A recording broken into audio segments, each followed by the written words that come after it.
سیدو be be نے جو بیان دیا وہ اس طرح تھا کہ گزشتہ رات وہ روزمرہ معمول کے مطابق کھانا کھا کر اور دروازے کی اندر کی کنڈی لگا کر سو گئی۔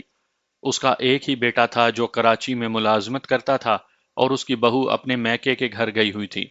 اس کے میکے جانے کی وجہ یہ تھی کہ یہ رات شب برات تھی اور سیدو بی بی نے حلوہ پکا کر بہو کو دیا تھا اور کہا تھا کہ وہ شب بارات کی وجہ سے اپنے ماں باپ کے گھر ہی رہے۔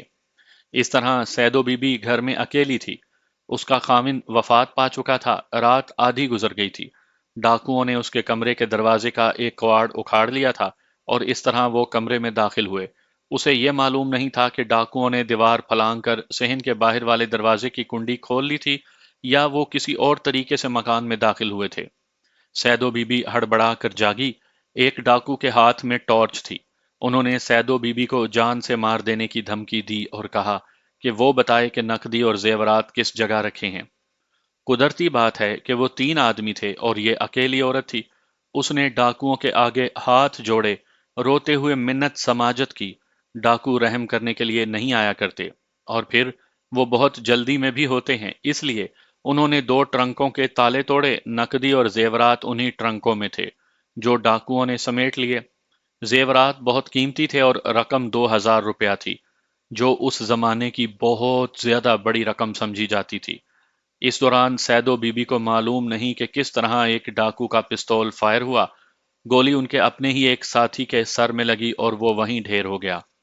دوسرے 2 ڈاکوؤں نے بڑی تیزی سے مال سمیٹا اور اپنے ساتھی کی لاش وہیں پھینک کر بھاگ گئے۔ سیدو بی بی نے اپنے بیان میں کہا کہ وہ دوڑ کر صحن میں گئی اور شور مچایا۔ گاؤں کے کئی آدمی اس کے شور پر جاگ اٹھے اور اس کے گھر میں آئے۔ گاؤں کا نمبردار ملک یار خان بھی آن پہنچا۔ نمبردار نے پہلا کام یہ کیا کہ جو کواڑ اکھاڑا گیا تھا وہ اپنی جگہ پر لگا دیا اور کہا کہ کسی چیز کو ہاتھ نہ لگایا جائے۔ محرر ہیڈ کانسٹیبل نے یہ سارا بیان تحریر کر لیا، سیدو بی بی کا انگوٹھا لگوایا اور ایک نقل سیدو بی بی کو دے دی اور 2 کانسٹیبلوں کو سیدو بی بی کے ساتھ اس کے گاؤں روانہ کر دیا تاکہ جائے واردات پر کوئی رد و بدل اور گڑبڑ نہ ہو۔ اس کے ساتھ ہی اس نے ایف آئی آر کی ایک نقل مجھے وہاں بھجوا دی جہاں میں ایک اور کیس کی تفتیش میں مصروف تھا، اور ایک نقل اے ایس آئی سید اقبال حسین شاہ کو بھجوا دی جو کہیں اور اپنے فرائض میں لگا ہوا تھا۔ یہاں ایک بات ذہن میں رکھیں کہ میں اس قسم کی کوئی تفصیل نہیں لکھ رہا کہ فلاں سے بیان دن کے وقت لیے گئے یا رات کو، یا میں نے فلاں کاروائی قتل کے کتنے دنوں کے بعد کی۔ آپ وقت اور دنوں کا خیال نہ کریں، میں لمحہ بلمحہ اپنی تفتیشی سرگرمیاں بیان کرتا چلا جاؤں گا۔ مجھے جوں ہی اطلاع وقوع میں ملی، میں اپنی گھوڑی پر سوار ہوا اور واردات والے گاؤں دن کے پچھلے پہر پہنچ گیا۔ 2 کانسٹیبل وہاں موجود تھے، نمبردار ملک یار خان بھی وہاں موجود تھا۔ سیدو بی بی گھر کے ایک کونے میں اداس اور پریشان بیٹھی تھی۔ کچھ لوگ صحن میں کھڑے تھے۔ ان سب کو باہر نکالا اور میں نے صحن میں کرسی رکھوا کر نمبردار کو پاس بٹھا لیا۔ جائے واردات دیکھنے سے پہلے میں نمبردار سے کچھ ضروری باتیں پوچھنا چاہتا تھا۔ نمبردار نے ابھی بات شروع کی ہی تھی کہ سیدو بی بی میرے پاس آن کھڑی ہوئی اور رونا شروع کر دیا۔ وہ ادھیڑ عمر عورت تھی، صحت مندی کی وجہ سے عمر سے کچھ کم لگتی تھی۔ میں نے نمبردار کی بات وہیں رکوا دی اور مکان کے اندر کا جائزہ نظروں سے لینے لگا۔ صحن خاصا کشادہ تھا، ایک طرف کچھ مویشی بندھے تھے۔ مکان پرانے زمانے کا بنا ہوا تھا اور اس سے صاف اندازہ ہوتا تھا کہ یہ متوسط طبقے کا زمیندار گھرانہ ہے۔ اب میں موقع واردات دیکھنے کے لیے اٹھا۔ ایف آئی آر کے مطابق پہلے دروازے کا کواڑ دیکھا جو اکھاڑا گیا تھا۔ یہ تو میں نے دیکھ لیا کہ یہ دروازہ اتنا مضبوط نہیں تھا، لیکن یہ بھی صاف نظر آ رہا تھا کہ یہ آسانی سے اکھڑنے والا بھی نہیں تھا۔ بہت زیادہ زور لگا کر یا کسی بڑے اوزار کے ذریعے کواڑ اکھاڑا جا سکتا تھا۔ میں نے اس کواڑ کو قانون قاعدے کے مطابق اپنے قبضے میں لے لیا اور اس کا فرد تیار کر لیا۔ نمبردار ملک یار خان کو اور آبادی کے ایک معزز آدمی کو ساتھ لے کر میں کمرے میں داخل ہوا۔ لاش فرش پر پڑی تھی۔ گولی اس کے سر کے بائیں طرف سر کے اوپر والے حصے میں لگی اور کھوپڑی میں سے نکل گئی تھی۔ دماغ یعنی مغز کھوپڑی سے تھوڑا سا باہر نکلا ہوا دکھائی دے رہا تھا۔ خون بہہ بہہ کر جم گیا تھا، آنکھیں بھی کھلی ہوئیں اور منہ بھی کھلا ہوا تھا۔ یہ ایک توانا اور طاقتور آدمی کی لاش معلوم ہوتی تھی اور وہ قداور بھی تھا۔ اس کی مونچھیں بڑی بڑی تھیں۔ جناب خان صاحب، نمبردار نے گھبرائی ہوئی آواز میں بڑی تیزی سے کہا، یہ تو ہمارے اپنے گاؤں کا آدمی سیدن شاہ ہے۔ نمبردار نے مختصراً بتایا کہ مقتول بد کردار، بدماش اور جابر آدمی تھا۔ اس موقع پر معزز آدمی نے جو میرے ساتھ تھا تصدیق کر دی کہ یہ اپنے گاؤں کا آدمی ہے اور اس شخص میں شرافت کا نام و نشان نہیں تھا۔ میں نے ابھی ان دونوں سے مقتول کے بارے میں کوئی اور بات نہیں پوچھی۔ مجھے یہ خیال ضرور آیا کہ سیدو بی بی اسی گاؤں کی رہنے والی ہے، اس مقتول سیدن شاہ کو اسی طرح جانتی ہوگی جس طرح نمبردار جانتا تھا، لیکن تھانے میں دیے ہوئے اپنے بیان میں اس نے یہ بتایا کہ مرنے والا اس کے گاؤں کا آدمی ہے جس کا نام سیدن شاہ ہے۔ میں نے اپنا یہ خیال ذہن میں محفوظ کر لیا اور پھر میں ملاحظہ موقع میں مصروف ہو گیا۔ لاش کے قریب چلم یعنی حقہ پڑی ہوئی تھی اور اس کے قریب فرش پر چلم کی ٹوپی سے پھینکا ہوا اور کچھ جلا ہوا تمباکو اور اس کی راکھ پڑی تھی۔ اسے میں نے خاص اہمیت دی۔ مجھے خیال یہ آیا تھا کہ اس علاقے میں چلم ہر گھر میں پی جاتی ہے، لیکن یہ عادت مردوں میں ہوتی ہے، عورتوں میں نہ ہونے کے برابر ہے، اور اس گھر میں کوئی مرد نہیں۔ میں نے نمبردار کے کان میں کہا کہ وہ سیدو بی بی سے پوچھے کہ وہ چلم خود پیتی ہے۔ نمبردار جواب لایا کہ سیدو بی بی چلم نہیں پیتی۔ یہ بھی ذہن میں رکھیں کہ یہ پنجاب کے دوسرے علاقوں والا حقہ نہیں تھا جس میں ایک بار تمباکو بھر لیا جاتا ہے اور ساری محفل باری باری کش لگاتی ہے۔ یہ سیدھی نال والا حقہ ہوتا ہے جس پر چھوٹی سی ٹوپی دوسری نالی پر رکھی جاتی ہے اور ہر بار تھوڑا سا تمباکو ڈال کر ایک آدمی پیتا ہے اور راکھ پھینک دیتا ہے۔ میں نے فرش پر پھینکی ہوئی راکھ اور آدھ جلے تمباکو کا کچھ حصہ اپنے قبضے میں لے لیا اور اس کا بھی فرد تیار کر دیا۔ پھر میں موقع پر دوسری اشیاء دیکھنے لگا۔ لاش کے قریب ایک کرسی پڑی ہوئی تھی اور اس پر گدی رکھی تھی۔ لاش کے ساتھ ہی نوار کی بنی چھوٹی ایک چوکی پڑی تھی جسے پیڑھی کہہ لیں۔ کمرے میں ایک طرف چارپائیاں اور ان کے اوپر چادریں بچھی ہوئی تھیں۔ میں نے جو انتہائی ضروری چیز دیکھی وہ دو ٹرنک تھے جن کے کنڈے ٹوٹے ہوئے تھے۔ سیدو بی بی کے بیان کے مطابق زیورات اور نقدی انہی ٹرنکوں میں سے ڈاکوؤں نے نکالے اور لے گئے۔ اگر مرنے والا شخص کوئی اجنبی ہوتا جسے گاؤں کا کوئی آدمی نہ پہچان سکتا تو اسے میں ڈاکے کا عام کیس سمجھتا اور اس کے مطابق تفتیش کرتا، لیکن نمبردار نے یہ کہہ کر کہ یہ تو اپنے گاؤں کا آدمی ہے، مجھے یہ اشارہ دے دیا تھا کہ میں تفتیش سنبھل کر اور بہت ہی گہرائی میں جا کر کروں۔ لاش پوسٹ مارٹم کے لیے بھیجنی تھی۔ میں نے ڈاکٹر سے یہ بھی سوال کیا، کیا مقتول کو کوئی نشہ آور چیز دی گئی تھی؟ لاش کے قریب دو خالی پلیٹیں پڑی تھیں۔ ایک پلیٹ میں سالن کھایا گیا تھا جس کے نشانات صاف نظر آتے تھے۔ دوسری پلیٹ کو غور سے دیکھنے پر پتا چلا کہ اس میں حلوہ کھایا گیا ہے، ساتھ ہی پانی کا گلاس بھی پڑا تھا۔ یہ سارا نقشہ بتاتا تھا کہ یہاں بڑے آرام سے کھانا کھایا گیا ہے اور پھر چلم پی گئی ہے۔ میرے سراغ رساں دماغ میں یہ خیال آیا کہ عورتیں ان تین برتنوں کو کبھی اس طرح ادھر ادھر پڑا نہیں رہنے دیتی جن میں کھانا کھایا گیا ہو۔ دوسرا سوال ذہن میں یہ آیا کہ مقتول کو کیا اسی جگہ گر کر مرنا تھا جہاں برتن پڑے تھے اور چلم بھی رکھی ہوئی تھی؟ اگر چلم سیدو بی بی نے ہی پی تھی تو وہ اسے اٹھا کر ایک طرف رکھ دیتی، لیکن اس نے تو صاف کہا تھا کہ وہ چلم نہیں پیتی اور گھر میں چلم پینے والا کوئی ہے ہی نہیں۔ ادھر ادھر نظریں دوڑا کر چلی ہوئی گولی کا سکہ مل گیا، اسے بھی میں نے قبضے میں لے لیا اور دوسری اشیاء کی طرح سر بمہر کر لیا۔ موقع واردات پر جو اشیاء قبضے میں لی جاتی ہیں انہیں باقاعدہ ایک خاص طریقے سے پیک کر کے سربہ مہر یعنی سیل کر لیا جاتا ہے، پھر ان کے کاغذات تیار ہوتے ہیں اور ان کاغذات پر گواہوں کے دستخط یا نشانے انگوٹھا لیے جاتے ہیں۔ میں نے یہ کاغذات تیار کیے اور گواہوں کے دستخط کروائے اور پھر لاش نوشہرہ سول ہسپتال برائے پوسٹ مارٹم بھجوا دی۔ سیدو بی بی کے بارے میں پہلے بتایا ہے کہ صحت مند جسم اور اچھی شکل و صورت کی عورت تھی اور متمول یعنی کھاتے پیتے زمیندار گھرانے کی عورت تھی۔ عام دیہاتی عورتوں کی طرح گوار دیہاتن نہیں تھی۔ اس کا ایک بیٹا جس کا نام رحم داد تھا کراچی میں ملازم تھا۔ دو بیٹیاں تھیں جو ساتھ والے گاؤں میں بیائی ہوئی تھیں۔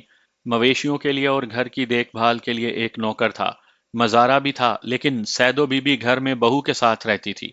میں دیکھ رہا تھا کہ اس کے گھر میں بہت سی عورتیں اکٹھی ہو گئی تھیں۔ میں وہاں سے نکلنے ہی لگا تھا کہ سیدو بی بی میرے پاس آ گئی۔ میری ایک عرض پر ضرور غور کرنا، سیدو بی بی نے بڑی آہستہ سے مجھے کہا۔ آپ تفتیش اس طرح کریں کہ جس طرح میں نے تھانے میں بیان لکھوایا ہے۔ میں آپ کو یہ بتانا چاہتی ہوں کہ گاؤں میں پارٹی بازی ہے اور یہاں لوگ اپنی سیاست چلاتے ہیں۔ مجھے ڈر ہے کہ بعض لوگ آپ کے کانوں میں میرے خلاف غلط باتیں ڈالیں گے اور آپ کو گمراہ کریں گے۔ میں کسی کی باتوں میں نہیں آؤں گا سیدو، میں نے کہا۔ میں یہ ساری باتیں سمجھتا ہوں۔ میں نے اسے یہ بات کہی تو اس نے مجھے رشوت پیش کی۔ اس کی یہ پیشکش مجھے ناگوار گزری جو وہ سمجھ گئی، لیکن مجھے اس شک میں ڈال دیا کہ یہ عورت اپنے مقصد کے مطابق تفتیش کروانا چاہتی ہے۔ لیکن میں نے ان اشاروں پر تفتیش کرنی تھی جو میرے سامنے آئے تھے اور آنے والے تھے۔ بہرحال میں نے اسے یہ بھی کہا کہ تم اگر سچی ہو تو تمہیں کسی سے نہیں ڈرنا چاہیے، نہ کوئی تمہارا مخالف مجھے گمراہ کر سکتا ہے۔ میں نے اسے یہ بات کہہ تو دی، لیکن یہ بھی سوچا کہ اس نے مجھے یہ بات کیوں کہی ہے۔ یہ ڈاکہ زنی کی واردات تھی جس کی میں نے تفتیش کرنی ہی تھی۔ یہ میری سمجھ سے بالا تھا کہ اس میں مخالفین کی کیا سیاسی چال ہو سکتی ہے۔ اتنے میں میرا اے ایس آئی سید اقبال حسین شاہ مرحوم بھی دو کانسٹیبلوں کو ساتھ آ گیا۔ میں نے پہلے بتایا ہے کہ وہ کسی اور جگہ ڈیوٹی پر گیا ہوا تھا۔ اطلاع ملنے پر آ چکا تھا۔ میں نے یہ بھی بتایا ہے کہ میرا یہ اے ایس آئی میرے دل میں ایک جہاں دیدہ اور دانش مند بزرگ کی حیثیت رکھتا تھا۔ میں نے اسے علیحدگی میں سنایا کہ میں نے اب تک کیا دیکھا اور کیا معلوم کیا۔ میں نے اسے اپنے شکوک بھی بتائے۔ اب دیکھیں کہ اس وقت پولیس آفیسر اپنے فرائض میں کتنے چاق و چوبند اور مخلص تھے۔ سید اقبال حسین شاہ میرے پاس موزہ جاڑا کی طرف آ رہا تھا۔ اسے اس گاؤں کے ایک دو آدمی مل گئے۔ اقبال حسین نے ان سے اس واردات کے بارے میں معلوم کرنا شروع کر دیا۔ اس نے اس توقع پر یوں کیا تھا کہ شاید اسے کوئی اشارہ یا سراغ مل جائے۔ ان آدمیوں سے اسے کچھ باتیں معلوم ہو گئی تھی جو میں آگے چل کر بیان کر دوں گا۔ اب صحیح طریقے سے تفتیش شروع کرنی تھی۔ نمبردار نے میرے کہنے پر ایک گھر میں ہمارے لیے بیٹھنے کا انتظام کر دیا۔ جیسا کہ آپ تفتیشی کہانیوں میں سنتے رہتے ہیں کہ ہر پولیس آفیسر پہلے پہلے واردات کے بارے میں مختلف ذرائع سے معلومات اور پس منظر معلوم کر لیتا ہے۔ میرے ان ذرائع میں ایک تو نمبردار تھا، محلے کے ایک دو معززین تھے، اور پھر وہ خفیہ مخبر تھے جن کے بارے میں کسی کو ذرا سا بھی شک نہیں ہوتا کہ یہ پولیس کے مخبر ہیں۔ مجھے یہ تو یاد نہیں رہا کہ فلاں بات کس نے بتائی اور فلاں اشارہ کس سے ملا۔ میں وہ باتیں آپ کو بتا دیتا ہوں جو تفتیش شروع کرنے سے پہلے میری اور اے ایس آئی اقبال شاہ کی کوششوں سے معلوم ہوئیں۔ یہ تو بالکل واضح ہو گیا تھا کہ ڈاکہ زنی کی یہ واردات صرف ڈاکہ زنی نہیں، بلکہ اس کے پیچھے کوئی اور بات بھی ہے۔ یہ ایک بات تو سب سے پہلے معلوم ہوئی۔ معلوم ہوا کہ یہ بات گاؤں کے ہر کس و ناکس کو معلوم ہے۔ بات یہ تھی کہ وقوع قتل سے 2 مہینے پہلے سیدو بی بی کی بہو روشن بی بی کھیتوں کی طرف گئی ہوئی تھی۔ وہاں سے واپس آتے ہوئے اسے مقتول سیدن شاہ راستے میں مل گیا اور اس نوجوان لڑکی کے ساتھ چھیڑ خانی کی۔ یہ صرف زبانی چھیڑ خانی نہیں تھی، بلکہ کسی حد تک دست درازی بھی تھی۔ روشن بی بی نے شور مچایا اور سیدن شاہ کو گالیاں بھی دیں۔ سیدن شاہ بدماش قسم کا آدمی تھا۔ اس نے ہاتھا پائی میں اس لڑکی کا دوپٹہ اتار لیا، یا شاید دوپٹہ سر سے سرک کر گر پڑا، جو لڑکی وہیں چھوڑ کر گھر کو بھاگ گئی۔ گھر آ کر اس نے اپنی ساس سیدو بی بی کو بتایا کہ سیدن شاہ نے اس پر دست درازی کی ہے اور اس کا دوپٹہ اتار لیا ہے۔ عام طور پر دیہاتی علاقوں میں اور خصوصاً واردات والے اس علاقے میں کسی مرد کی یہ حرکت قابل معافی نہیں سمجھی جاتی، اور ایسے مرد کو واجب القتل قرار دے دیا جاتا ہے۔ کسی عورت کا دوپٹہ اتار لینے کا مطلب یہ سمجھا جاتا تھا جیسے اس شخص نے اس عورت کی جبری آبرو ریزی کرنے کی کوشش کی ہو۔ اس علاقے میں آج بھی یہی دستور چل رہا ہے۔ کوئی مرد کسی عورت کی طرف میلی آنکھ سے دیکھنے کی جرات نہیں کر سکتا۔ سیدو بی بی نے اپنی بہو کی زبانی سیدن شاہ کی یہ حرکت سنی تو وہ غیظ و غضب سے آگ بگولا ہو گئی۔ اگر اس کے گھر میں کوئی مرد ہوتا تو اسی وقت سیدن شاہ یا اس گھر کا مرد قتل ہو جاتا۔ سیدو بی بی نے گھر میں مرد نہ ہونے کی مجبوری کے تحت یا کچھ اور سوچ کر خاموشی اختیار کر لی۔ اتفاق سے 2-3 دنوں کے بعد کراچی سے اس کا بیٹا 2-4 دنوں کی چھٹی پر آ گیا۔ آتے ہی اسے سیدن شاہ کی یہ حرکت معلوم ہوئی تو وہ اپنی بے عزتی کا انتقام لینے کے لیے اٹھ کھڑا ہوا۔ رحمداد خان ابھی نوجوانی کی عمر میں تھا اور سیدو بی بی کا اکلوتا بیٹا تھا۔ سیدو بی بی ڈر گئی کہ اس کا بیٹا کہیں مارا ہی نہ جائے، وہ پہلے ہی بیوہ تھی۔ اس نے بیٹے کو ٹھنڈا کرنے کی کوشش کی، لیکن یہ غیرت مند نوجوان کوئی بات سن ہی نہیں رہا تھا۔ ماں نے آخر اسے کہا کہ وہ پہلے ہی بیوہ ہے، اگر بیٹا بھی نہ رہا یا سیدن شاہ کو قتل کر کے سزائے موت یا عمر قید پا گیا تو پیچھے کوئی مرد نہیں رہے گا اور روشن بی بی کی عزت کی حفاظت ایک الگ مسئلہ بن جائے گا۔ سیدو بی بی نے اپنے بیٹے رحمداد کو یہ بھی کہا کہ وہ اتنی بے غیرت اور ڈرپوک نہیں کہ وہ سیدن شاہ کو بخش دے گی۔ وہ اپنے تمام رشتہ داروں کو اکٹھا کر کے گاؤں میں پنچایت بٹھائے گی اور یہ پنچایت سیدن شاہ کو سزا دے گی۔ پھر مجھے یہ معلوم ہوا کہ سیدو بی بی نے اپنے بیٹے کو واپس کراچی بھیج دیا، لیکن اس نے اپنے رشتہ داروں کو اکٹھا کیا اور نہ ہی پنچایت بٹھانے کی کوئی کوشش کی۔ اس نے تو بالکل ہی خاموشی اختیار کر لی۔ میں اور اے ایس آئی اقبال شاہ اس سوچ میں پڑ گئے کہ سیدن شاہ سیدو بی بی کے گھر کس طرح آیا، اور اگر وہ ڈکیتی کی ہی نیت سے آیا تھا تو اسے اپنے ساتھیوں نے گولی کیوں ماری؟ کیا یہ گولی واقعی اتفاقاً چل گئی تھی؟ پھر یہ سوال کہ وہ دو آدمی کون تھے؟ مجھے ایک خیال یہ آیا کہ سیدو بی بی کی بہو روشن بی بی نے سیدن شاہ کی بہت بے عزتی کی تھی، اسے گالیاں بھی دی تھی اور پھر سارے گاؤں میں اس کے خلاف یہ بات پھیلا دی تھی۔ سیدن شاہ کوئی شریف آدمی تو تھا نہیں، نہ ہی وہ تعلیم یافتہ تھا کہ یہ سوچ کر دبک جاتا کہ اس نے ایک نوجوان لڑکی کے ساتھ بہت بری حرکت کی ہے، اور لڑکی نے اپنا کچھ نہ کچھ رد عمل تو ظاہر کرنا ہی تھا۔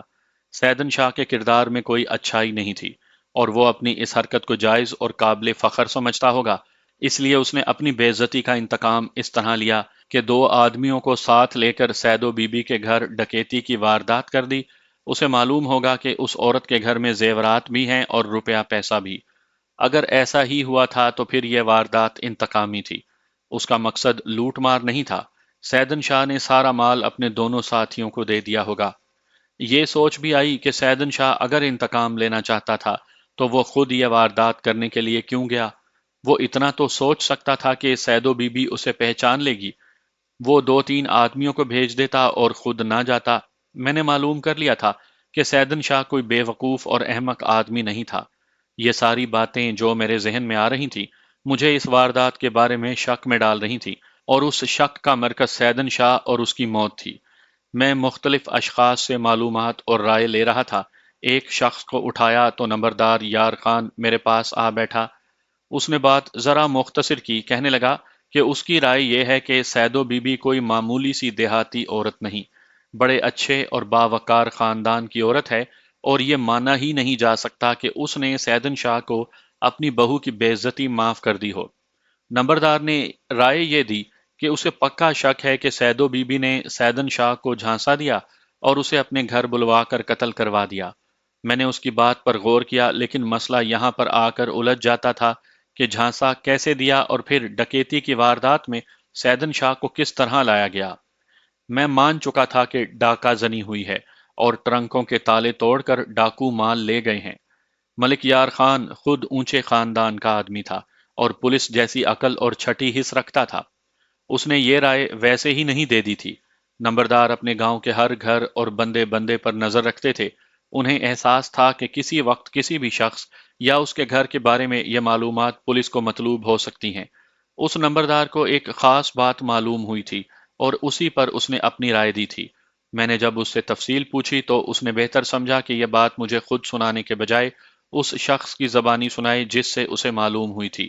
یہ کہہ کر وہ باہر نکل گیا۔ وہ جلدی واپس آ گیا اور ایک ادھیڑ عمر آدمی کو میرے پاس بھیج دیا۔ اس کا نام کریم بخش تھا۔ میں نے اپنے مطلب کی خاطر اس کا استقبال بڑے احترام سے کیا۔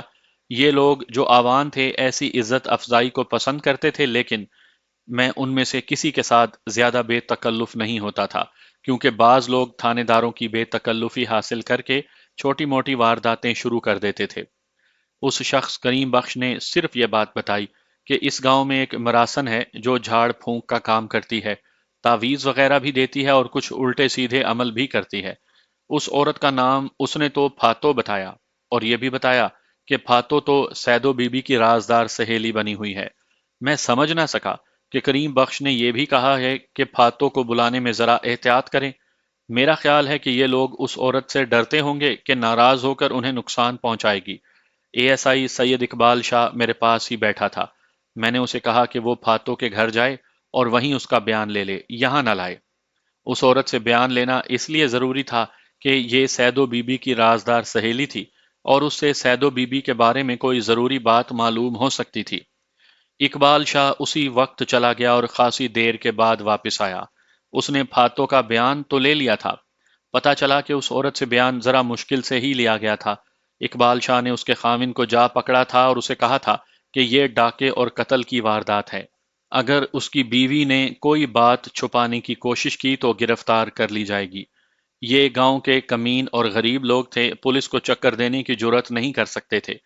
پھاتوں کے متعلق یہ بھی مشہور تھا کہ کسی پر جن آنے لگیں تو وہ جن بھی نکال دیتی ہے۔ پھاتوں کے بیان میں کارآمد بات یہ تھی کہ سیدو بی بی نے اسے کہا تھا کہ وہ کوئی ایسا تعویذ یا عمل کرے کہ سیدن شاہ مر جائے۔ پھاتوں نے سیدن شاہ کا پتلا بنایا اور اس پر کچھ عمل کر کے اسے جلا دیا تھا، اور سیدو بی بی کو یقین دلا دیا تھا کہ سیدن شاہ زندہ نہیں رہے گا۔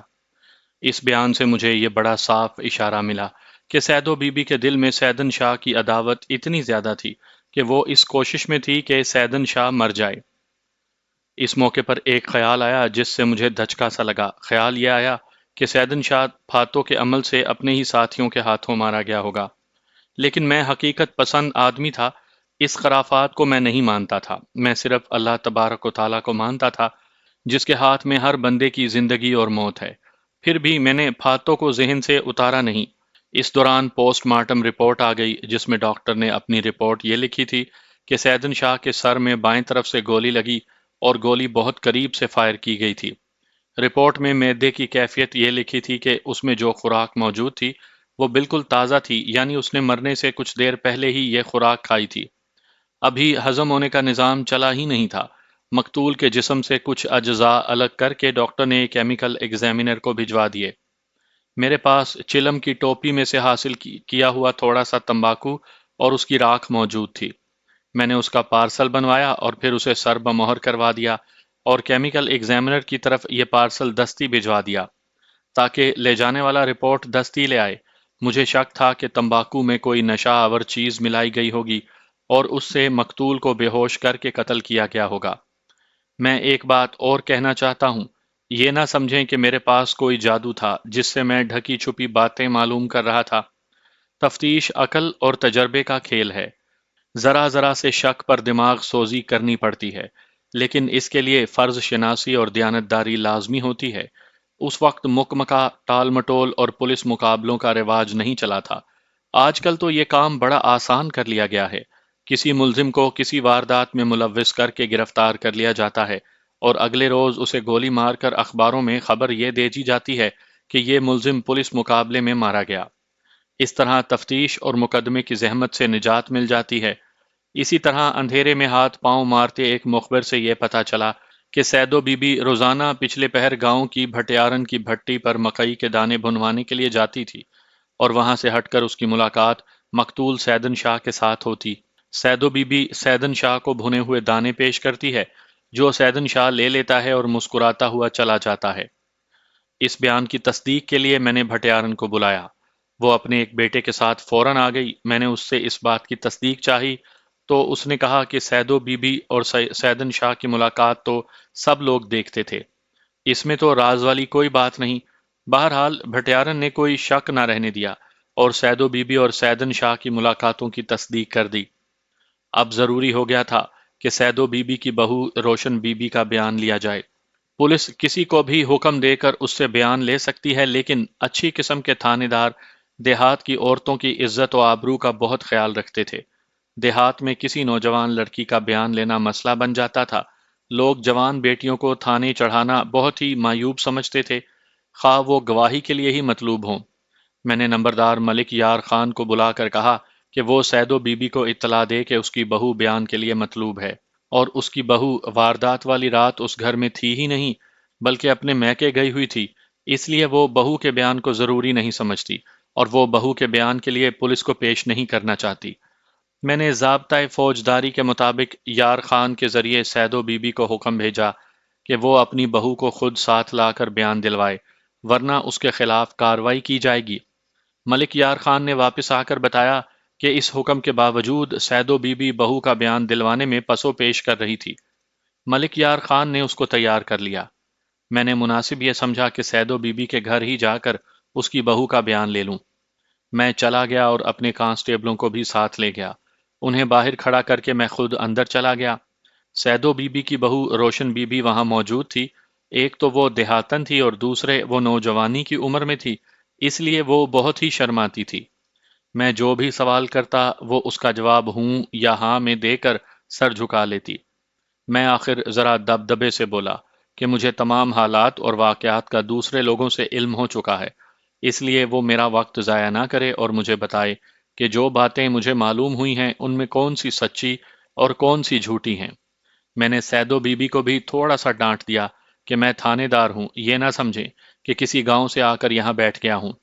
اس طرح اس لڑکی کو کھل کر بیان دینے پر تیار کیا۔ آخر اس نوجوان عورت روشن بی بی نے وہ واقعہ سنا دیا جو میں نے پہلے سنایا ہے کہ کس طرح سیدن شاہ نے اس لڑکی کو چھیڑا تھا۔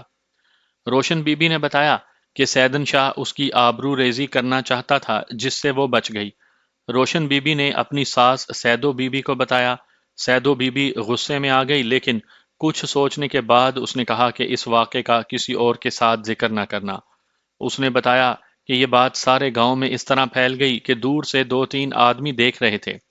میں نے یہ تسلیم نہ کیا کہ سیدن شاہ روشن بی بی کی آبرو ریزی کرنا چاہتا تھا، وہ اس لیے کہ دیہاتی علاقے میں دن دہاڑے ایسے جرم کا ارتکاب ناممکن تھا، اور گاؤں کا کوئی بھی شخص سیدن شاہ کو پکڑوا بھی سکتا تھا یا اسے قتل کروا دیتا۔ ماننے والی بات صرف یہ تھی کہ سیدن شاہ نے روشن بی بی پر دست درازی کی تھی اور اس لڑکی کا دوپٹہ سیدن شاہ نے اتار لیا۔ اس نے یہ بھی بتایا کہ دو تین دنوں کے بعد اس کا خاوند رحم داد آیا، اسے یہ واقعہ سنایا تو وہ اسی وقت سیدن شاہ سے انتقام لینے کے لیے تیار ہو گیا، لیکن ماں نے اسے سمجھا بجھا کر روک لیا۔ روشن بی بی کی زبان رواں دواں ہو گئی تھی اور میرے اچھے رویے سے بھی وہ متاثر ہوئی اور بے تکلفی سے بولنے لگی تھی۔ اس نے بڑی کارآمد بات سنائی، کہنے لگی کہ ایک تو اس کی ساس کو اتنا غصہ چڑھا کہ وہ پاگل ہونے لگی، اور دوسری طرف یہ حال کہ 3 4 دن ہی گزرے تھے کہ روشن بی بی کو پتا چلا کہ اس کی ساس کی سیدن شاہ کے ساتھ بے تکلفی پیدا ہو گئی ہے، اور وہ بھٹیارن کی بھٹی کے قریب روزانہ ملتے ہیں۔ روشن بی بی نے کہا کہ اسے ساس پر غصہ آنے لگا، لیکن اس نے اس سے کچھ بھی نہ کہا، اور اس سے کچھ کھچی کھچی رہنے لگی اور اپنے میکے گھر زیادہ جانے لگی۔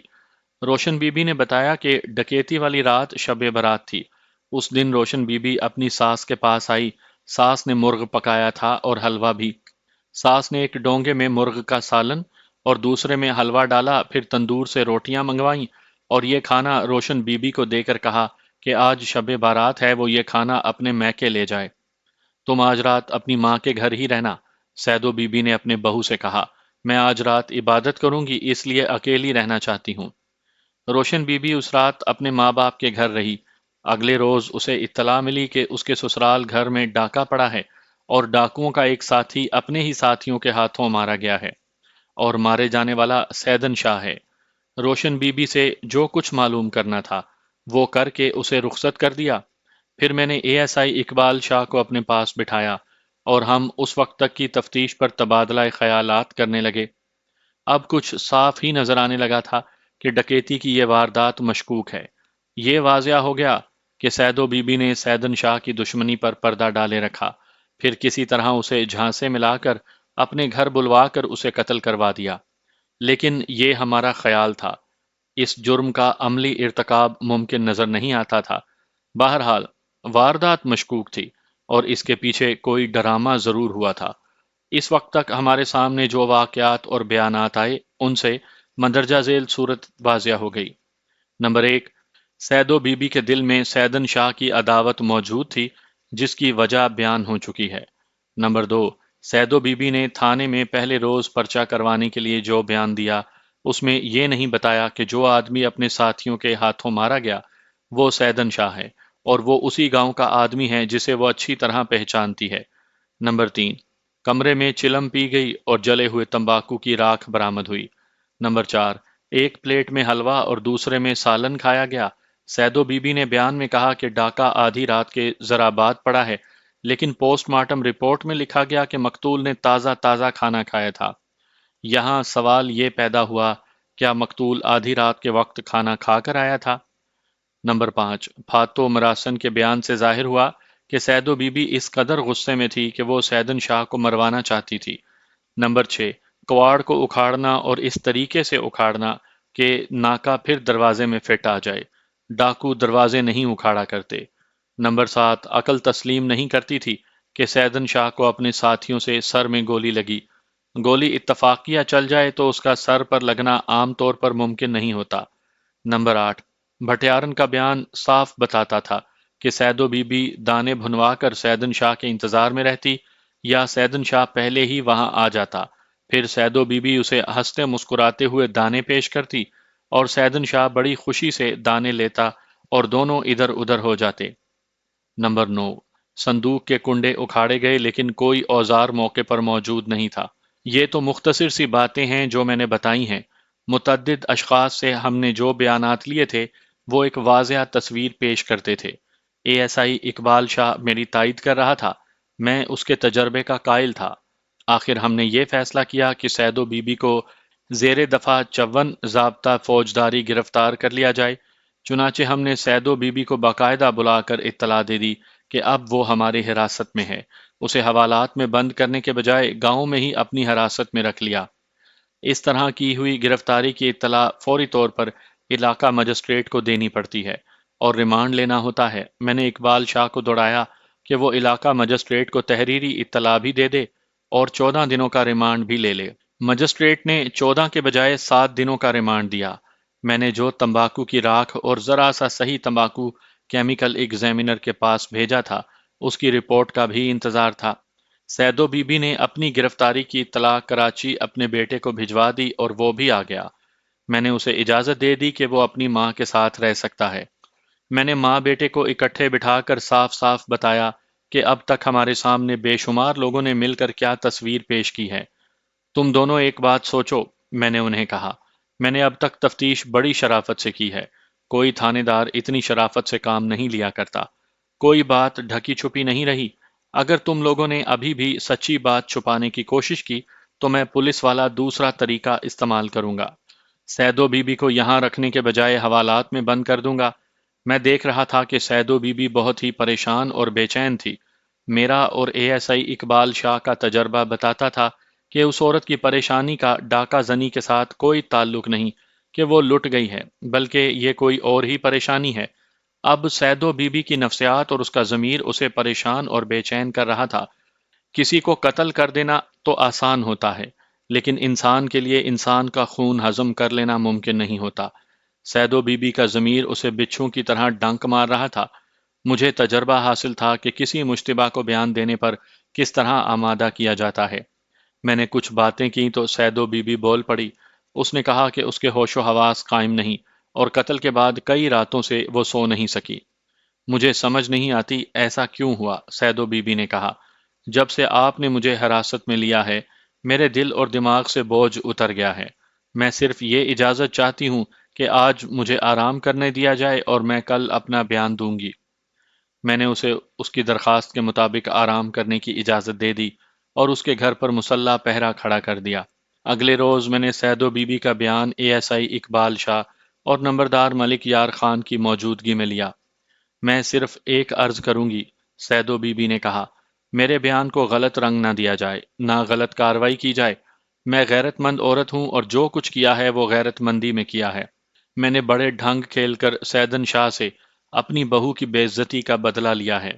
ملک یار خان نے اسے کہا کہ سب اس کی غیرت مندی کو سمجھتے ہیں، پھر میرے بارے میں کہا کہ یہ خان صاحب خاندانی آدمی ہیں اور بڑے غیرت والے ہیں، اس لیے وہ بے خوف ہو کر بیان دے۔ میں نے بھی اس کی حوصلہ افزائی کی اور کہا کہ میں اس کی غیرت کا احترام کروں گا اور یہ لکھوں گا کہ سیدو بی بی کی سیدن شاہ کے ساتھ کوئی خاندانی دشمنی نہیں تھی۔ سیدو بی بی نے سیدن شاہ کو غیرت میں آ کر قتل کیا ہے۔ سیدو بی بی نے اپنا بیان شروع کیا۔ اس نے وہی واقعہ سنایا کہ اس کی بہو نے کھیتوں سے آ کر اسے بتایا کہ سیدن شاہ نے اس کی بے حرمتی کی ہے، اور پھر یہ سینہ زوری دکھائی کہ اس کے سر سے دوپٹہ اتار لیا۔ سیدو بی بی نے کہا کہ غصے نے اسے پاگل کر دیا، لیکن اس نے بہو سے کہا کہ وہ کسی کو یہ بات نہ بتائے، کیونکہ اپنے رشتہ داروں کو پتہ چل گیا تو گاؤں میں زبردست خون خرابہ ہوگا اور ایک دو آدمی مارے بھی جائیں گے۔ اتنے میں اس کا بیٹا رحم داد کراچی سے آ گیا۔ سیدو بی بی نے اسے بڑی مشکل سے ٹھنڈا کر کے کراچی بھیج دیا اور خود دن رات اس سوچ میں کھو گئی کہ سیدن شاہ سے کس طرح انتقام لے۔ میں نے بہو سے کہہ دیا تھا کہ وہ اب زیادہ باہر نہ نکلا کرے اور گھر سے زیادہ دور بھی نہ جایا کرے۔ سیدو بی بی نے اپنے بیان میں کہا کہ اس نے سیدن شاہ سے انتقام کا ارادہ اتنا پختہ کر لیا تھا کہ وہ اب اس سے ٹل نہیں سکتی تھی۔ اس کی خالی زمینوں میں سردیوں میں کابلی پٹھان آ کر خیمے لگا لیتے تھے اور سردیاں یہیں گزار کر واپس چلے جاتے تھے۔ اب سردیوں کا موسم تھا اور قابلی پٹھان آئے ہوئے تھے۔ ایک روز سیدو بی بی ان میں سے ایک پٹھان سے ملی جس کا نام شلولی خان تھا۔ سیدو بی بی کو غالباً معلوم تھا کہ ان لوگوں کے پاس درے کا بنا ہوا اسلحہ ہوتا ہے۔ سیدو بی بی نے شلولی خان سے کہا کہ وہ گھر میں اکیلی ہوتی ہے، چوروں اور ڈاکوؤں کا خطرہ رہتا ہے، اس لیے وہ اپنے گھر میں پستول اور گولیاں رکھنا چاہتی ہے۔ شلولی خان نے اسے بتایا کہ اس کے پاس پستول بھی ہے اور گولیاں بھی ہیں جو وہ اسے 50 روپے پر دے دے گا۔ یہ کوئی غلط بات نہیں تھی۔ میں جانتا تھا کہ اس وقت درے کا بنا ہوا پستول آسانی سے 50 روپے پر مل جاتا تھا۔ سیدو بی بی نے یہ سودا قبول کر لیا، لیکن شلولی خان سے یہ کہا کہ وہ پستول چلانا نہیں جانتی اور وہ اسے سکھا دے۔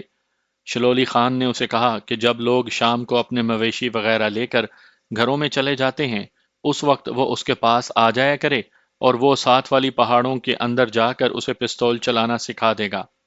سیدو بی بی نے پستول بمائے گولیاں لے لیا، پھر چند دن شلولی خان کے ساتھ پہاڑیوں میں جا کر پستول چلانا بھی سیکھ لیا۔ اب سیدو بی بی کے سامنے مسئلہ یہ تھا کہ سیدن شاہ کو اپنے جال میں کس طرح لائے۔ سیدن شاہ سیدو بی بی کی طرف سے مطمئن ہو گیا تھا کہ اس کی بیہودہ حرکت کے اتنے دنوں بعد تک سیدو بی بی نے نہ کوئی رد عمل ظاہر کیا، نہ اس نے کوئی اور احتجاجی کارروائی کی تھی۔ وہ سمجھ گیا کہ بات آئی گئی ہو گئی ہے۔ ایک روز سیدو بی بی معمول کے مطابق بھٹیارن سے مکئی کے دانے بڑھوانے گئی تو سیدن شاہ ادھر سے گزرا۔ سیدو بی بی نے یہ جرت کی کہ آگے ہو کر سیدن شاہ کے ساتھ سلام دعا کی۔ سیدن شاہ بڑی خندہ پیشانی سے پیش آیا۔ وہ بڑا بدماش اور چالاک آدمی بنا ہوا تھا۔ وہ سیدو بی بی کے جھانسے میں آ گیا۔ ایک روز اسی بھٹی پر سیدو بی بی نے سیدن شاہ کو بھنے ہوئے دانے پیش کیے جو اس نے ہنس کر لے لیے۔ سیدو بی بی نے اسے کہا کہ وہ اس وقت روزانہ بھٹی پر آتی ہے۔ چنانچہ سیدن شاہ نے بھی روزانہ ادھر سے گزرنا شروع کر دیا۔ یہ بھٹی بھٹیارن کے گھر کے اندر نہیں تھی بلکہ باہر تھی۔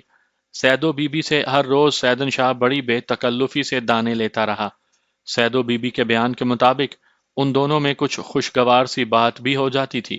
اسی طرح سیدن شاہ سیدو بی بی کے پھندے میں آ گیا۔ میں نے دیکھا ہے کہ جو لوگ اپنے دماغ پر عورت کو سوار کر لیتے ہیں وہ اسی طرح بڑی آسانی سے دھوکے میں آتے ہیں۔ سیدو بی بی نے یہ بھی بتایا کہ اس نے پھاتو مراسن سے تعویذ کروائے تھے کہ سیدن شاہ مر جائے۔ یہ اس نے اس لیے کروائے تھے کہ قتل کے جرم سے بچ جائے اور سیدن شاہ تعویذ سے ہی مر جائے، لیکن اس کے اندر انتقام کی آگ اتنی زیادہ بھڑک رہی تھی کہ وہ سیدن شاہ کو بہت جلد اپنے ہاتھوں سے قتل کرنے کا ارادہ کر چکی تھی۔ آگے چل کر سیدو بی بی نے اپنے بیان میں کہا کہ بہت دنوں سے وہ سیدن شاہ سے تقریباً روزانہ مل رہی تھی، اس لیے گاؤں میں لوگ اس کے بارے میں کھسر پھسر کرنے لگے۔ زیادہ باتیں اس وجہ سے بنتی تھیں کہ ایک طرف سیدن شاہ نے سیدو بی بی کی بہو پر دست درازی کی تھی اور دوسری طرف سیدو بی بی سیدن شاہ کے ساتھ دوستی لگائے ہوئے تھی۔ میں نے پہلے بتایا ہے کہ سیدو بی بی بوڑھی لگتی ہی نہیں تھی، کھاتے پیتے گھرانے کی عورت تھی جس وجہ سے اس کی صحت جوانوں جیسی اور شکل و صورت بھی ٹھیک ٹھاک تھی۔ یہ بات کہنے سے میرا مطلب یہ ہے کہ یہ کہا جا سکتا تھا کہ سیدو بی بی اور سیدن شاہ کے تعلقات جائز اور شریفانہ نہیں ہو سکتے۔ سیدو بی بی عقل مند عورت تھی، وہ سمجھتی تھی اور اسے احساس تھا کہ گاؤں میں اس کی بدنامی ہو رہی ہے۔ چنانچہ اس نے سیدن شاہ کو جلدی سے جلدی دنیا کے تختے سے اٹھا دینے کی اسکیم تیار کرنی شروع کر دی۔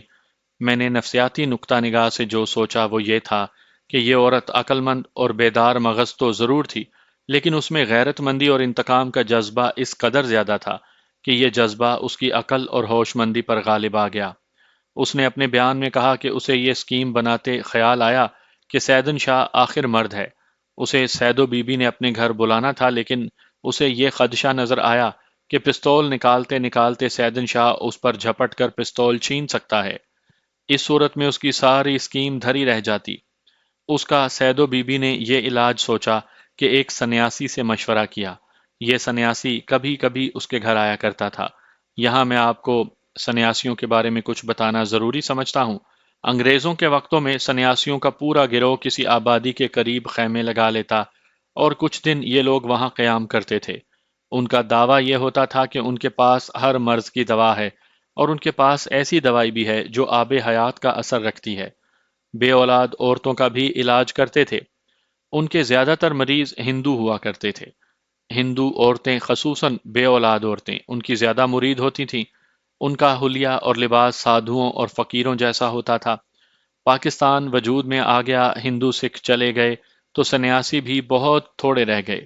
میں یقین کے ساتھ کہتا ہوں کہ کچھ مسلمانوں نے سنیاسی بن کر نوسر بازی شروع کر دی اور دیہات میں گھومنے پھرنے لگے۔ یہ لوگ خانہ بدوشوں جیسی زندگی گزارتے تھے، آج یہاں کل وہاں، دیہاتیوں پر اپنی نوسر بازی چلا کر خاصے پیسے بٹور لیتے تھے۔ ایسا ہی کوئی سنیاسی کبھی کبھار سیدو بی بی کے گھر آتا تھا۔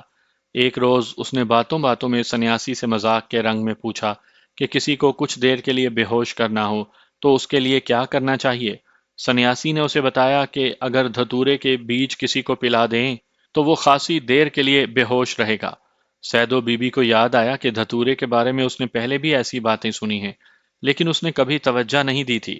اس سنیاسی سے دھتورے کا یہ اثر سنا تو اسے خیال آیا کہ اس علاقے میں دھتورا جگہ جگہ مل جاتا ہے۔ اسی روز وہ باہر نکل گئی اور ایک پودے سے دھتورے کے بیج لے آئی۔ یہ بیج گھر لا کر اس نے لکڑی کے ایک چھوٹے سے ڈبے میں رکھ دیے اور پھر ڈبے میں تمباکو ڈالا اور تمباکو اور بیجوں کو ہاتھ سے مل مل کر ملا دیا۔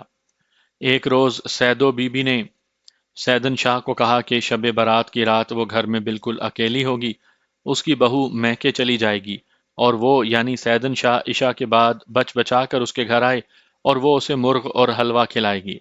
یہ میں پہلے بیان کر چکا ہوں کہ اپنی بہو کو سیدو بی بی نے کس طرح اس کے میکے بھیجا تھا۔ اس نے بہو کو کہا تھا کہ وہ رات کو عبادت کرے گی، اس لیے اکیلی رہنا چاہتی ہے۔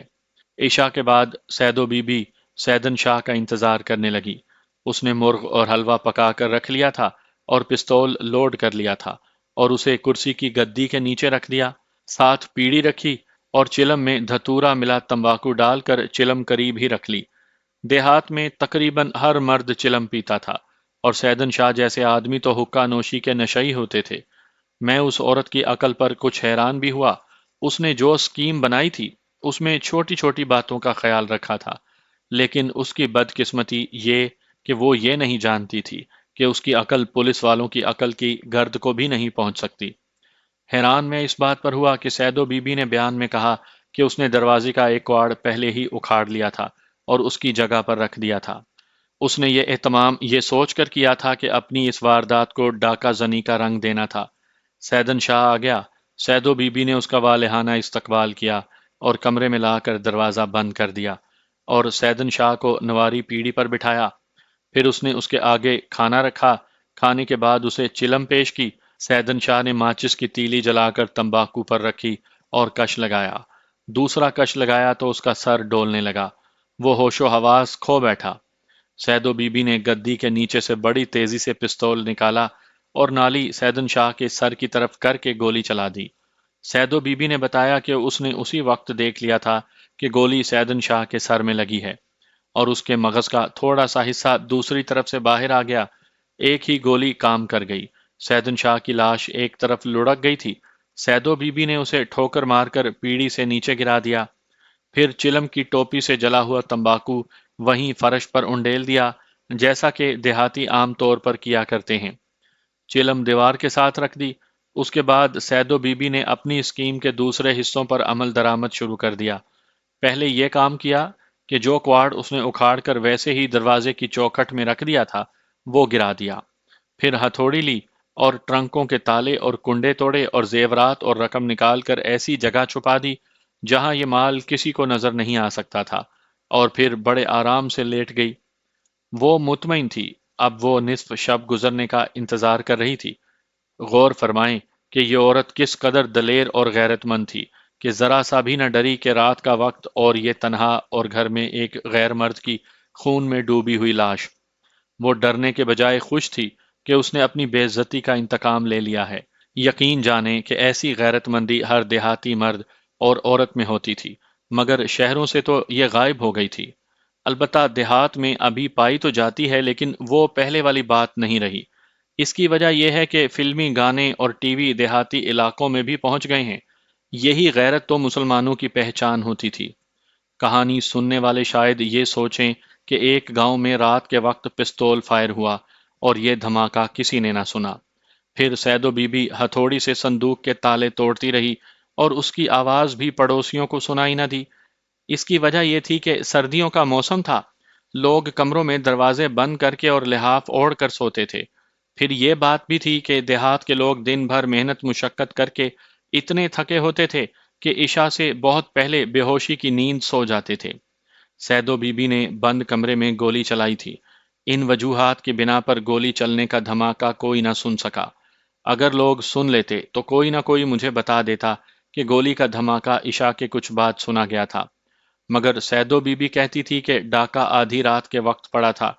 سیدو بی بی جاگتی رہی اور جب اس کے اندازے کے مطابق آدھی رات گزر گئی تو اس نے صحن میں نکل کر شور مچا دیا کہ اس کے گھر ڈاکہ پڑا ہے۔ گاؤں کے لوگ اس واویلے پر جاگ اٹھے اور سیدو بی بی کے گھر پہنچنے لگے۔ نمبردار ملک یار خان بھی آ گیا۔ سیدو بی بی نے سب کو بتایا کہ ڈاکو اس کا صندوق توڑ کر سب کچھ لوٹ لے گئے ہیں اور ان کا ایک ساتھی اندر مرا پڑا ہے۔ معلوم نہیں اس کے ساتھی اسے دانستہ قتل کر گئے ہیں یا وہ اتفاقیہ چلنے والی گولی سے مرا ہے۔ کسی نے بھی واردات والے کمرے میں اندر جا کر نہ دیکھا کہ لاش کس کی ہے اور کون سے صندوق ٹوٹے ہیں۔ اگر نمبردار نہ آ جاتا تو کئی لوگ اندر چلے جاتے اور رات کو ہی انہیں پتہ چل جاتا کہ مرنے والا کون ہے۔ نمبردار نے سب کو اندر جانے سے روک دیا تھا، یہ اس لیے کہ وہ جانتا تھا کہ موقع واردات پر پولیس کو کوئی نہ کوئی سراغ مل جاتا ہے اور اگر دوسرے لوگ پہلے ہی وہاں پہنچ جائیں تو کھرا کھوج مٹ جاتا ہے، پھر پولیس کو اندھیرے میں ہاتھ پاؤں مارنے پڑتے ہیں۔ یہی سوچ کر نمبردار ملک یار خان خود بھی اندر نہ گیا، بلکہ دروازہ اس طرح بند کر دیا کہ کھڑا ہوا کارڈ بھی اپنی جگہ رکھ دیا۔ اس نے تمام لوگوں کو گھر سے نکال دیا۔ سیدو بی بی نے اقبالی بیان تو دے دیا اور ظاہری طور پر میری تفتیش کامیابی سے ختم ہو گئی، لیکن اصل کام اور اصل مشکل کام اب شروع ہوا تھا، جو یہ تھا کہ ملزمہ کو سزا دلانے کے لیے ٹھوس شہادت اور عینی شہادت کوئی نہیں تھی۔ شہادت جو میرے سامنے آئی تھی وہ واقعاتی شہادت تھی۔ میرا مشکل ترین کام یہ تھا کہ اس شہادت کو ٹھوس اور قابل اعتماد بنانا تھا۔ مجھے ایک انگریزی کا مقولہ یاد آیا جس کا اردو ترجمہ یہ ہے کہ انسان جھوٹ بول سکتا ہے، واقعات جھوٹ نہیں بولا کرتے۔ اس موقع پر میرا وہ کانسٹیبل واپس آ گیا جسے تمباکو کی راکھ دے کر کیمیکل ایگزامینر کی رپورٹ حاصل کرنے کے لیے بھیجا تھا۔ تمباکو کی رپورٹ یہ تھی کہ اس میں دھتورا یا کوئی نشہ آور چیز شامل ہے جو فوری طور پر اثر کرتی ہے۔ اس رپورٹ نے میری تفتیش کو خاصی تقویت دے دی۔ میں نے نمبردار ملک یار خان کو اور ایک اور معزز آدمی کو ساتھ لیا اور شلولی خان کابلی پٹھان کے خیمے پر چھاپا مارا۔ وہاں سے درے کی بنی ہوئی ایک رائفل برآمد ہوئی جو بلا لائسنس تھی۔ میں نے یہ رائفل دونوں گواہوں کی موجودگی میں برآمد کر کے قبضے میں لی اور مطلوبہ تحریر لکھ کر شلو خان، ملک یار خان اور معزز آدمی کے دستخط اور انگوٹھے لگوا لیے۔ شلولی خان کو باقاعدہ اسلحہ ایکٹ کے تحت گرفتار کر لیا۔ شلولی خان نے اپنے بیان میں کہا کہ وہ تورخم کا رہنے والا ہے اور سردیوں کے موسم میں ہر سال اپنے بال بچوں اور دو چار ساتھیوں کے ساتھ اس علاقے میں آ جاتا ہے۔ یہ اس لیے کہ اس علاقے میں سردی اتنی زیادہ ہو جاتی تھی جو ان لوگوں کے لیے ناقابل برداشت ہوتی تھی۔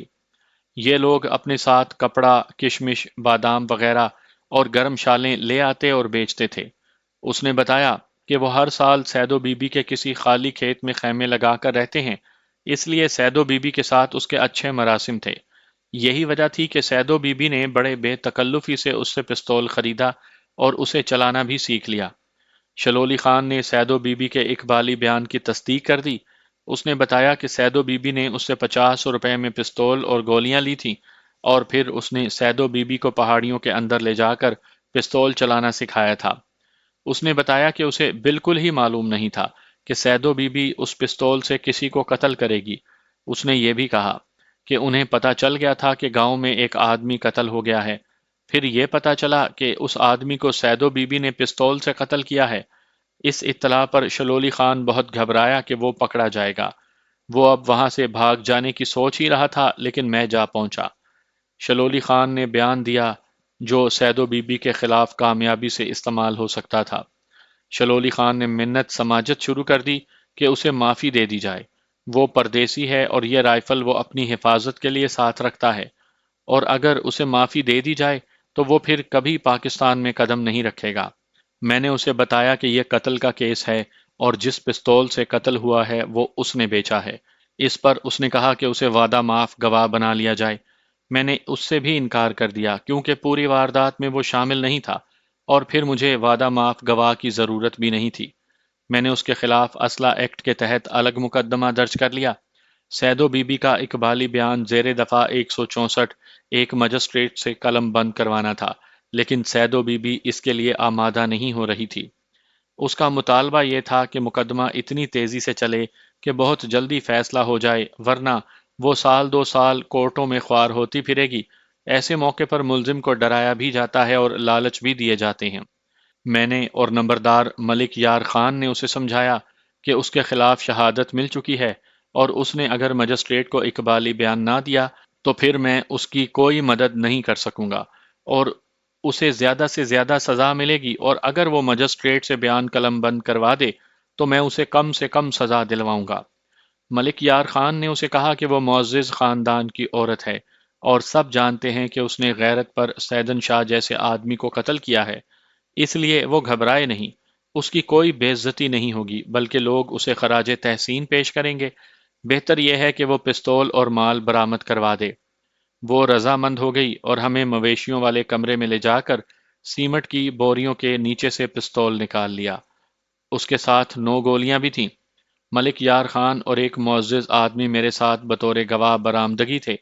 میں نے پستول کی برآمدگی کی تحریر لکھ کر متعلقہ افراد کے دستخط لے لیے، پھر اس نے زیورات اور رقم بھی برآمد کروا دی۔ میں نے پستول اور وہ سکہ جو اس پستول کی نالی سے فائر ہوا تھا واردات والے کمرے سے برآمد کر لیا۔ دونوں چیزیں الگ پارسل بنا کر اور سر بمہر کر کے ایک کانسٹیبل کے حوالے کیا، اور اسے فورنسک لیبارٹری کو برائے رپورٹ بھیج دیا۔ وہاں سے یہ رپورٹ آنی تھی کہ یہ گولی اسی پستول سے چلی ہے۔ سید و بی بی کو اے ایس آئی اقبال شاہ کے ساتھ مجسٹریٹ کے پاس بھیج دیا کہ وہ اس کا اقبالی بیان قلم بند کرے۔ مجسٹریٹ اقبال جرم کرنے والے ملزموں کو پہلے ہی بتا دیتے ہیں کہ وہ اگر اپنی مرضی سے بیان نہیں دینا چاہتا یا کسی تشدد یا لالچ کے ذریعے اس سے بیان لیا جا رہا ہے تو وہ بیان دینے سے انکار ہو سکتا ہے، پھر اسے پولیس کے حوالے کرنے کے بجائے جیل کے حوالات میں بھیج دیا جائے گا۔ سید و بی بی نے مجسٹریٹ کو بتایا کہ وہ اپنی رضا و رغبت سے بیان دے رہی ہے۔ آخر مجسٹریٹ نے اس کا اقبالی بیان قلم بند کر لیا، اور پھر اسے جوڈیشل حوالات یعنی جیل کے حوالات میں بھیج دیا گیا۔ 2 دنوں کے بعد کانسٹیبل فورنسک لیبارٹری کی رپورٹ لے آیا، جس میں لکھا تھا کہ چلی ہوئی گولی کا یہ سکہ اسی پستول سے فائر ہوا تھا۔ یہ رپورٹ بھی میرے کیس کو تقویت دیتی تھی۔ میں نے بڑی محنت سے مقدمہ تیار کیا اور چالان عدالت میں پیش کر دیا۔ میں نے اپنے مقدمے میں یہ تاثر پیدا کیا تھا کہ اس عورت نے یہ قتل غیرت مندی میں کیا ہے، کیونکہ ایک بد کردار شخص نے اس کی بہو کی عزت پر ہاتھ ڈالا تھا۔ مجھے خدشہ یہ نظر آ رہا تھا کہ سید و بی بی سیشن کورٹ میں جا کر اپنے اقبالی بیان سے منحرف ہو جائے گی، لیکن وہ کوئی جرائم پیشہ عورت نہیں تھی۔ اس نے اس لیے اپنے مقدمے کو خراب نہ ہونے دیا۔ سیشن جج نے اس سے پوچھا کہ وہ اپنے اقبالی بیان پر قائم ہے یا اسے جھٹلانا چاہتی ہے۔ سید و بی بی نے بڑی جرأت مندی سے کہا کہ وہ اس قتل کو جرم سمجھتی ہی نہیں، اور یہ اس نے اپنی عزت کی خاطر کیا۔ آپ سن کر حیران ہوں گے کہ سیشن جج نے اسے صرف 4 سال سزا سنائی۔ سیشن جج نے اپنے لمبے چوڑے فیصلے میں لکھا کہ سیدن شاہ بد کردار اور مجرمانہ ذہن کا آدمی تھا، اور اس نے ایک با عزت خاندان کی عزت پر ہاتھ ڈالا تھا۔ سیشن جج نے یہ بھی لکھا کہ مقتول اس قدر بد کردار تھا کہ ملزمہ نے اسے گھر بلایا تو وہ بڑی دلیری سے اس نامحرم عورت کے گھر چلا گیا، اور ظاہر ہے کہ ایسے آدمی کا کوئی بھروسہ نہیں ہوتا۔ اگر ملزمہ اسے قتل نہ کر دیتی تو مقتول کسی بہت ہی بری حرکت کا ارتکاب کر گزرتا۔ سیشن جج نے دراصل یہ نکتہ سامنے رکھا تھا کہ ملزمہ اپنی بہو کی بے عزتی پر مقتول کے خلاف اشتعال کی حالت میں تھی۔ میں نے وہ گواہ بھی پیش کر دیے تھے جنہوں نے مقتول کو ملزمہ کی بہو روشن بی بی پر دست درازی کرتے دیکھا تھا۔ بے شک یہ فوری اشتعال والا کیس نہیں تھا، لیکن اشتعال موجود تھا۔ بہرحال قانون سے الگ ہٹ کر سوچیں تو یہ بات ذہن میں آتی ہے کہ سید و بی بی غیرت مند عورت تھی۔ اس کی نیت بڑی صاف تھی اور اس نے مقتول کو بدکاری کی خاطر اپنے گھر نہیں بلایا تھا۔ اس لیے اللہ نے اپنا قانون چلا کر سید و بی بی کو صحیح انصاف دیا، ورنہ اسے عمر قید بھی مل سکتی تھی۔